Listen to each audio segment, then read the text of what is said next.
2000 గత ప్రభుత్వం ఉన్నప్పుడు చాలా సందర్భాల్లో గ్రీన్ ట్యాక్స్కి ఇబ్బంది పడుతున్న మా దగ్గర ప్రస్తావించారు.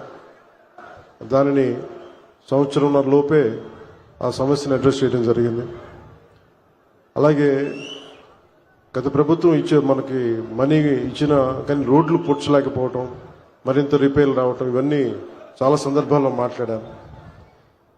ముఖ్యంగా స్త్రీ శక్తి ఈ ఉచిత బస్ ప్రయాణం ఈ పథకం కింద ఇది ఇచ్చినప్పుడు మొట్టమొదటిసారి కేబినెట్లో ప్రవేశపెట్టినప్పుడు ముందుగా ఆలోచించింది మీ ఆటో డ్రైవర్ మీ వృత్తి మీ గురించి ఆలోచించాం. ఫస్ట్ ఏదన్నా ఉచిత బస్సు ప్రయాణం ఇస్తే ఆటోలకు ఇబ్బంది అవుద్ది, వారి ఉపాధికి ఇబ్బంది అవుద్ది, అందరూ బస్సులో వెళ్ళిపోతే మా పరిస్థితి ఏంటని ఖచ్చితంగా అంటారనేది ఆ రోజు కేబినెట్లో ప్రస్తావిస్తే గౌరవ ముఖ్యమంత్రి గారు ఒకటే ఇచ్చారు, ఎట్టి పరిస్థితుల్లో కూడా వారి నిర్లక్ష్యం చేయం, వారికి ఏ సమస్యలు ఉన్నా సరే వారిని ఎలా కాంపెన్సేట్ చేస్తాం దాని మీద కొంచెం సమయం కావాలని మనస్ఫూర్తిగా ఆయన ఆ రోజు చెప్తే మేమందరం బలంగా నమ్మాం.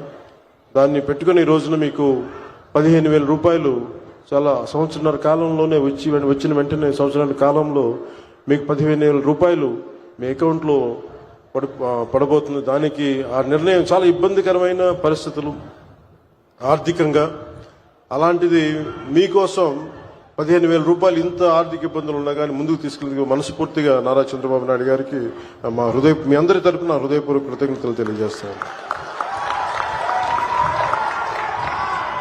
సమర్థవంతమైన నాయకత్వం, ప్రణాళికాబద్ధమైన పాలన ఉంటే ఏ రాష్ట్రమైనా సుభిక్షంగా ఉంటుంది.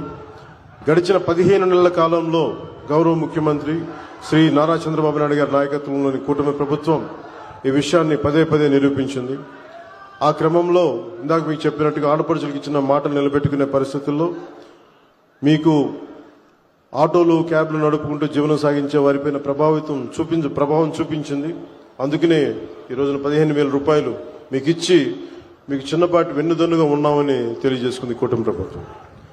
అలాగే ఎన్నికల ముందు నేను పిఠాపురం పర్యటనలో నేను ఆటోలో ప్రయాణించినప్పుడు ఆ ఆటో డ్రైవర్ నాకు సందర్భంగా చెప్పారు, ఆటో డ్రైవర్ సోదరులకు ఎదురయ్యే ఇబ్బందుల్ని మాకు ప్రత్యేకించి వివరించారు. అలాగే ఈ రోజున ఆటో డ్రైవర్ సేవలో కార్యక్రమం ద్వారా స్త్రీ శక్తి పథకాలు మీకు జరుగుతున్న నష్టాన్ని భర్తీ చేసే ప్రయత్నం చేస్తూ అర్హులైన ప్రతి ఆటో డ్రైవర్కి ఈ రోజున 15,000 జమ చేస్తూ దాదాపు 3 లక్షలు, ఇంకా సరిగ్గా చెప్పాలి 2,90,000 మందికి ఈ ఆటో డ్రైవర్ సేవల పథకం ద్వారా లబ్ధి చేకూరుండగా మీ అందరి కోసం ప్రభుత్వం ఆర్థిక ఇబ్బందులు ఉండి 436 కోట్ల భారాన్ని ఈ రోజున రాష్ట్ర ప్రభుత్వం చాలా ఆనందంగా మోస్తుంది. అంటే మీకు చిన్నపాటి ఊతం ఇవ్వగలిగితే అది భారం అయినప్పటికీ కూడా మీకు ఆనందంగా మోస్తుంది ఈ ప్రభుత్వం. ప్రజల సమస్యలు విని వాటిని పరిష్కరించడమే కూటమి ప్రభుత్వం లక్ష్యం. ఇచ్చిన మాట నిలబెట్టుకుంటూ వాగ్దానాలను కార్యరూపం దాల్చుతూ ముందుకు సాగుతూ ఉన్నాం.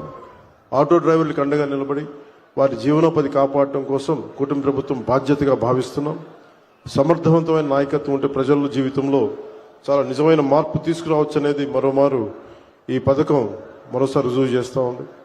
అలాగే మీకు ఇంత కష్టాల్లో కూడా మాకు సహకారం అందిస్తున్న గౌరవ ప్రధాని శ్రీ నరేంద్ర మోదీ గారికి మనస్ఫూర్తిగా ధన్యవాదాలు తెలియజేసుకుంటూ ముఖ్యమంత్రి శ్రీ చంద్రబాబు నాయుడు గారి నాయకత్వం భవిష్యత్తులో మీకు ముఖ్యంగా ప్రజలతో పాటు మీకు ప్రత్యేకించి ఆటో నడుపుతున్న సోదరుల కుటుంబాలకి మీ అందరికీ కూడా మేము అండగా ఉంటామని తెలియజేసుకుని సెలవు తీసుకున్నాను. జై హింద్. ధన్యవాదాలు రాష్ట్ర ఉప ముఖ్యమంత్రి వర్యులు శ్రీ పవన్ కళ్యాణ్ గారు. ఇప్పుడు లబ్ధిదారులకు చెక్ పంపిణీ కార్యక్రమం